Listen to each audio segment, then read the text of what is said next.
Russia's annexation of Crimea in 2014 and its involvement in the ongoing conflict in eastern Ukraine are the main reasons for the invasion accusations. The annexation of Crimea was initially motivated by a desire to secure the Russian Navy's base in Sevastopol and to protect the ethnic Russian population living in the region.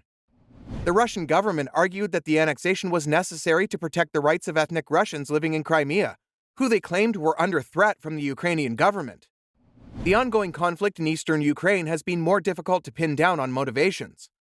Some analysts have argued that Russia's support for separatist rebels in the region is an attempt to destabilize the Ukrainian government and prevent it from aligning too closely with the West. Other analysts have pointed to Russia's desire to maintain influence over Ukraine, which it sees as a key buffer state between itself and the West. It's important to note that most of the international community, including the United Nations, does not recognize the annexation of Crimea as legal and regards it as an illegal occupation. The ongoing conflict in eastern Ukraine is also seen as a violation of Ukraine's territorial integrity. Russia and Ukraine have a long history of complex relations, with various political, economic, and cultural factors influencing their interactions. One of the major issues in recent years has been the conflict in eastern Ukraine, which began in 2014 when Russia annexed Crimea from Ukraine, and pro-Russian separatists began to rise in the eastern regions of Donetsk and Luhansk. This has led to ongoing fighting between Ukrainian government forces and separatist rebels, and has resulted in thousands of deaths and displacement of civilians. Another issue is the Russian government's support of separatist movements in Ukraine, which has been a source of tension between the two countries. Additionally, there are disputes over natural resources, particularly in regards to the control of the Black Sea and rights to oil and gas resources in the region. Economic sanctions imposed by Western countries on Russia in response to its actions in Ukraine have also had a significant impact on the Russian economy, with trade and investment between the two countries being negatively affected. The relationship between Russia and Ukraine is complex and multifaceted, with a variety of factors contributing to the ongoing tensions and conflicts between the two countries. The Russian army gained ground in southern Ukraine, but it failed to take Kiev. By late March, Russian forces were in retreat in the north. Moscow proclaimed its new objective as occupying all of Donbas, consisting of oblasts, regions of Luhansk and Donetsk, some 35% of which had already been occupied by Russian and Russian proxy forces in 2014 and 2015. After 3 months of grinding battle, Russian forces captured almost all of Luhansk, but they made little progress in Donetsk, and the battle lines appeared to stabilize in August. In September, the Ukrainian army launched 2 counteroffensives. One in the northeast expelled Russian forces from Kharkiv Oblast and pressed assaults into Luhansk Oblast. In the south, the second counteroffensive succeeded in November in driving Russian forces out of Kherson City in the neighboring region, the only area that Russian forces occupied east of the Dnipro River, which roughly bisects Ukraine.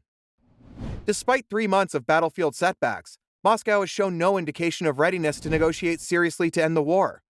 Indeed, on September 30th, Putin announced that Russia was annexing Luhansk, Donetsk, Zaporizhzhia, and Kherson Oblasts, even though Russian forces did not fully control that territory and consistently lost ground there in the following weeks.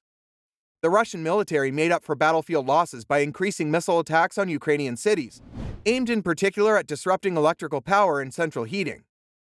As of late November, Ukrainian President Volodymyr Zelensky and his government insisted on conditions that included Russian withdrawal from all Ukrainian territory, including Crimea and all of Donbas, compensation, and punishment for war crimes. While these are understandable demands given what Ukraine has gone through, achieving them would prove difficult. Kiev appeared confident that it could liberate more territory even as winter approached. After 9 months of fighting, the Russian military has shown itself incapable of seizing and holding a large part of Ukraine. While the war's outcome is uncertain, however the conflict ends, a sovereign and independent Ukrainian state will remain on the map of Europe. Moreover, it will be larger than the rump state that the Kremlin envisaged when it launched the February invasion. Whether the Ukrainian military can drive the Russians completely out, or at least back to the lines as of February 23rd, is also unclear. Some military experts believe this is possible, including the full liberation of Donbas and Crimea. Others offer less optimistic projections. The U.S. intelligence community has forecast that the fighting could drag on and become a war of attrition. While a tragedy for Ukraine, Putin's decision to go to war has also proven a disaster for Russia. The Russian military has suffered significant personnel and military losses. Economic sanctions imposed by the EU, United States, United Kingdom, and other Western countries have pushed the Russian economy into recession and threaten longer-term impacts, including on the country's critical energy sector. The Russian military has lost significant amounts of equipment. The Oryx website reports 8,000 pieces of equipment destroyed, damaged, abandoned, or captured, including some 1,500 tanks, 700 armored fighting vehicles, and 1,700 infantry fighting vehicles. Oryx advises that its numbers significantly underestimate the true nature of Russian losses, as it counts only equipment for which it has unique photo or videographic evidence of its fate. Others report much heavier losses. U.S. Secretary of Defense Lloyd Austin commented that the Russian military had lost staggering numbers of tanks and other armored vehicles, adding that Western trade restrictions on microchips would inhibit production of replacements. As a result of these losses, Russia has had to draw on reserves, including T-64 tanks first produced nearly 50 years ago. It reportedly has turned to tanks from Belarus to replenish its losses. To augment its own munitions, Russia has had to purchase attack drones from Iran and artillery shells from North Korea. As the Russian military has drawn down stocks of surface-to-surface and air-to-surface missiles, it has used S-300 anti-aircraft missiles against ground targets. The Russian defense budget will need years to replace what the military has lost or otherwise expended in Ukraine. Poor leadership, poor tactics, poor logistics, and underwhelming performance against a smaller and less well-armed foe have left Russia's military reputation in a shambles. That will have an impact. Over the past decade, Russian weapons exporters saw their share of global arms exports drop by 26%. Countries looking to buy weapons likely will begin to turn elsewhere, given that Russia's military failed to dominate early in the war, when its largely modernized forces faced a Ukrainian military armed mainly with aging Soviet-era equipment. That began to change only in the summer, when stocks of heavy weapons began arriving from the West. As Russia went to war, its economy was largely stagnant.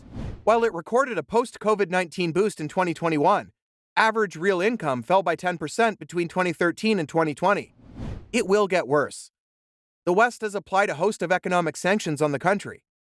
While the Russian central bank's actions have mitigated the worst impacts, the Russian economy nevertheless contracted by 5% year-on-year compared to September 2021.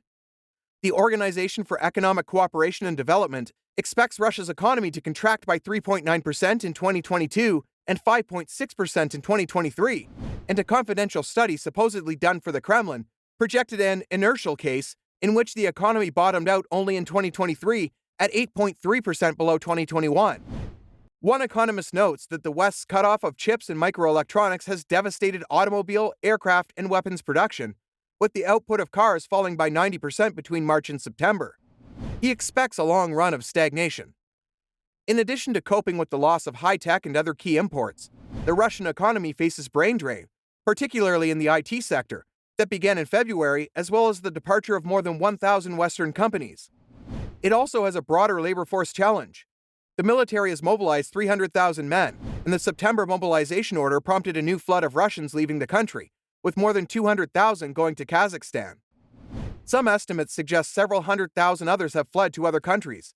Taken together, that means something like 750,000 men unavailable to work in the economy. Western sanctions did not produce the quick crash in the ruble or the broader Russian economy that some expected. However, their impact could mean a stagnant economy in the longer term, and they threaten to cause particular problems in the energy sector and other sectors that depend on high-tech inputs imported from the West. Moscow does not appear to have handy answers to these problems.